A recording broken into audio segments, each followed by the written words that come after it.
Hello everybody, just reading the transcript of my book.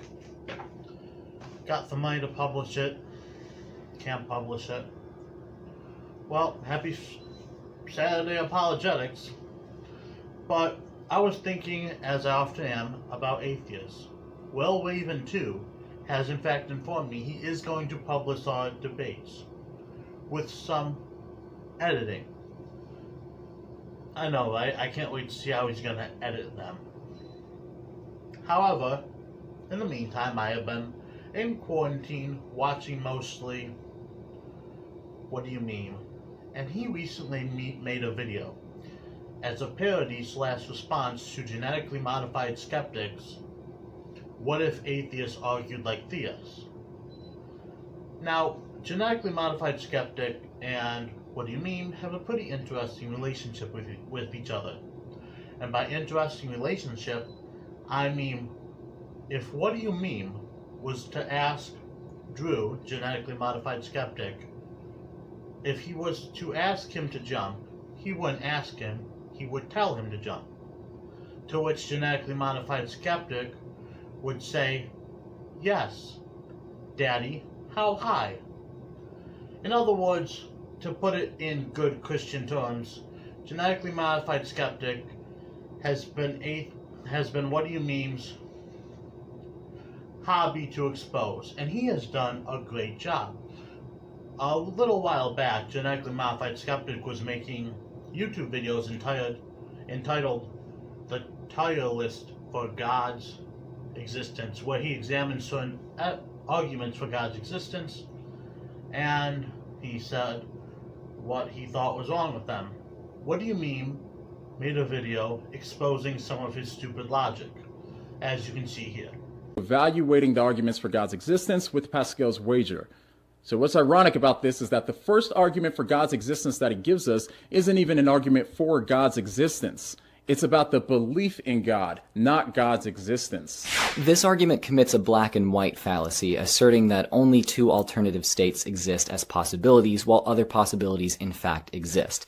This argument can be easily destroyed by pointing out that multiple mutually exclusive religions could use this argument, thereby making its nature absurd. This argument is remarkably communicable. Its simplicity, ease of comprehension, and emotiveness have literally seen it turned into a bumper sticker. That simplicity is its downfall, however, as its fallacies are so blatant and its refutation resistance is so low that it can be and has been refuted by the likes of Homer Simpson. And what if we pick the wrong religion? Every week we're just making God madder and madder. Testify!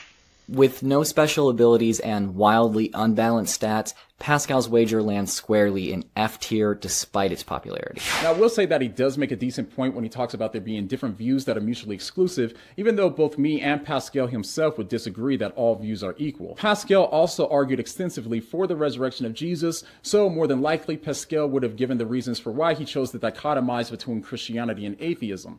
But, unfortunately, Pascal's Wager was part of a larger, unfinished work that was cut short by Pascal's unfortunate and untimely death. But even granting that Drew is right about that point for argument's sake, it still doesn't really help him very much because, as we mentioned a moment ago, Pascal's Wager isn't attempting to prove God's existence. It's about belief in God, not the existence of God. Pascal wasn't making an argument to prove that God exists, but instead he was trying to motivate the people of his day who didn't care if God existed or not, and tried to give them a reason not to be apathetic towards the question of God's existence. So the wager was never meant or intended to argue that God does indeed exist. Now, perhaps this book puts it better than I can. It says, Pascal's Wager was a revolutionary apologetic device. It is not an argument for the claim that God exists. That sort of argument appeals to evidence, whether empirical or conceptual. The wager is an argument that belief in God is pragmatically rational. Okay, so genetically modified skeptic just got proven wrong by What Do You Mean and an Oxford Handbook on Philosophy. Now, this doesn't really mean anything. I'm sure that he has learned his lesson and he will show as much skepticism towards his own argument as he does toward theistic arguments. Or at least that's what I would say if he didn't then go and screw up a second time. Now to his objections. This argument commits the fallacy of begging the question, as its conclusion is already included within one of its premises. Its first premise says that a greatest possible being exists, and eventually concludes that a greatest possible being exists. It claims God exists after simply defining God as existent. And we can stop right there. So Drew accuses the ontological argument of begging the question. Now, when I first heard this, I was genuinely confused how he could have possibly concluded that the argument was question begging. And then I heard the reasons that he gave and rewound again to hear what he said. And that's when I realized something troubling. I noticed a subtle progression here in how Drew stated the first premise. He stated it 3 times, but changed it each time until he got to a version that was distorted beyond recognition. Now let me show you what he did. The first time he states the premise, he says, God is the greatest possible being that can be imagined. God exists as an idea in the mind. Which is a basically accurate version of Anselm's first premise. But the premise is all about the idea of the greatest conceivable being, or God. And as he said, God exists as an idea in the mind. So Drew's statement here is accurate enough.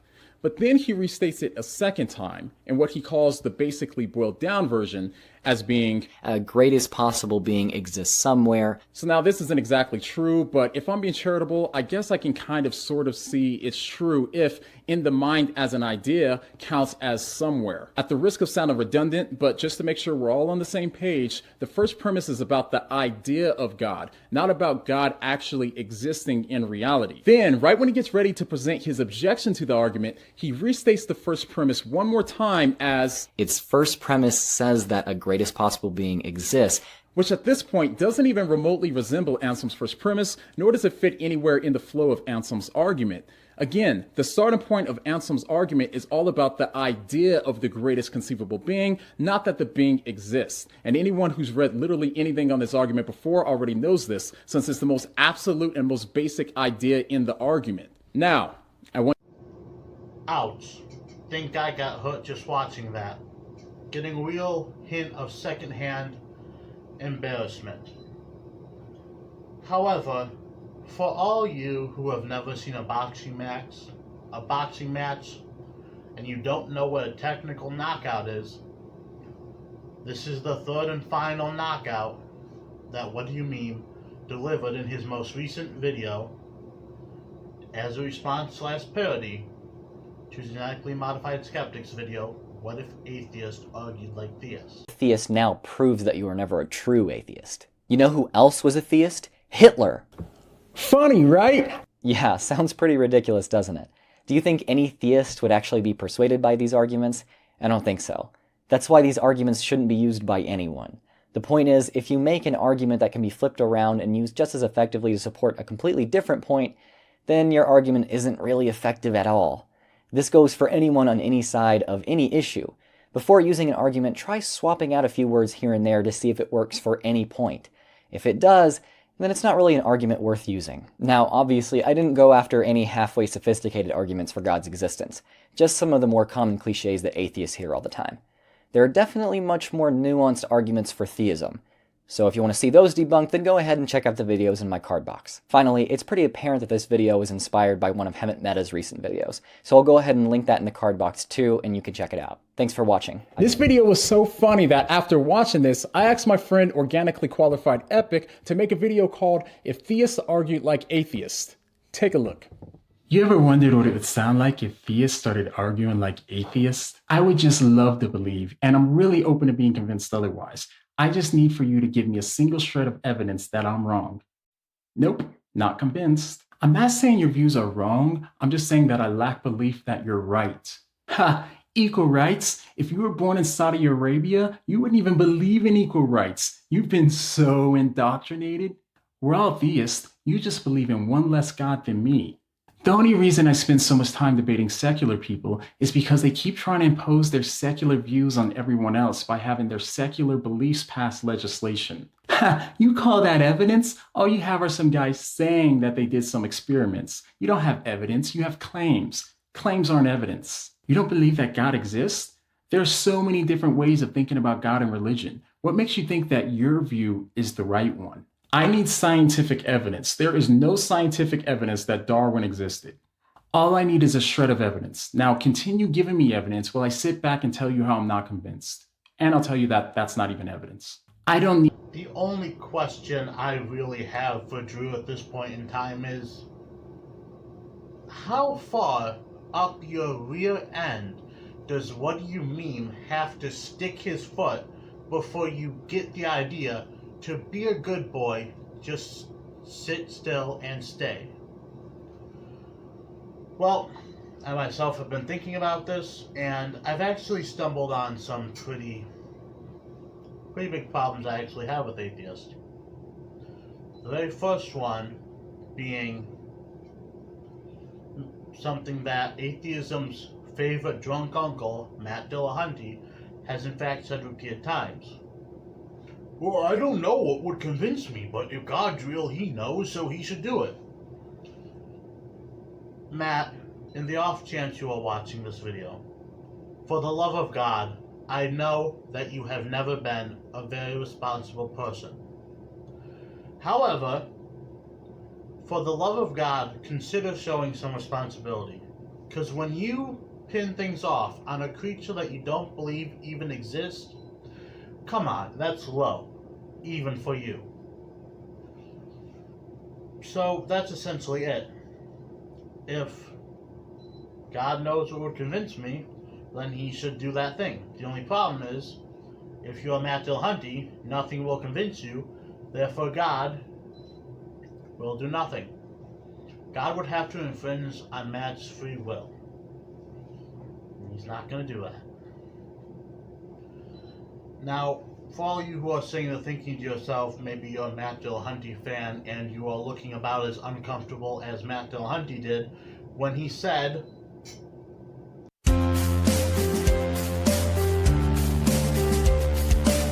Pregnancy is an involuntary condition that results from our natural biological drives and interactions. It's something that happens to us, not by us. You can't be this stupid! You can't! What's the matter? You thought I forgot about that? How do you women feel about that? Matt Dillahunty essentially just said, women are so horny, they can't control themselves and stop themselves from getting pregnant. I've been told by people that, well, if you don't have a vagina, you can't speak on women's issues, but, I mean, I'm being sympathetic here. Don't you feel a little patronized?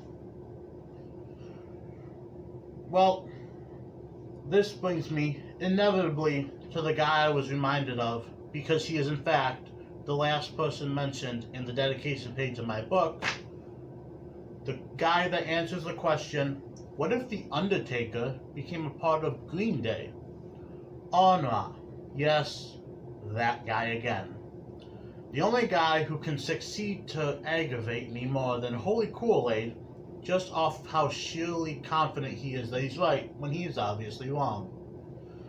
Now, I always thought Honra, Christopher Hitchens, Matt Dillahunty, don't you atheists ever smile? I mean, come on, for the love of God, Honra, just smile one time. Just smile. Okay, well, we now see that atheists not only have the worst arguments, the worst logic, but they couldn't put on a pleasant smile to save their lives. Honra, frown. Frown for the rest of your life. Frown so badly, Christopher Hitchens would come out of his grave and say, are you challenging me? Honra, I recently found out, actually, as I was just watching and studying a clip on a bunch of atheists, actually ran for a Democratic nominee in Texas. Wait, was it Texas or Arizona? Arizona. Alright, Arizona. And I couldn't quite figure out, well, he seems to have everything the Democratic Party would want. I mean, he's wrong. When he gets caught, he denies it. And when he's backed into a corner, he says, Got it! I win! Oh, baby. all the makings for a good Democratic candidate. However, I actually read that he identified as a feminist, and that is one of the problems I have with many atheists I've run into. Feminism is just about equality. Do you want men and women to have equal rights? well then you're a feminist. Oddly enough, I have never heard a feminist argue that women should be required to sign up for the draft like men, even though I'm pretty sure that fits into equality. Saying that if you believe that men and women should have the same rights, therefore you're a feminist, is like saying, you believe that we should follow the golden rule? We should treat others the way we want to be treated? You're a Christian! No, slow down there. That's not quite right. Just making this video because I'm bored and out of my mind. But ultimately, whether you are Matt Dillahunty or Noah, what do you meme's chew toy? I mean genetically modified skeptic, I have one question to ask you. I just can't figure out what that one question is because I'm stuck between do you want to tell me some more BS and what do you mean? So, I'll just simply end it like this. What do you mean?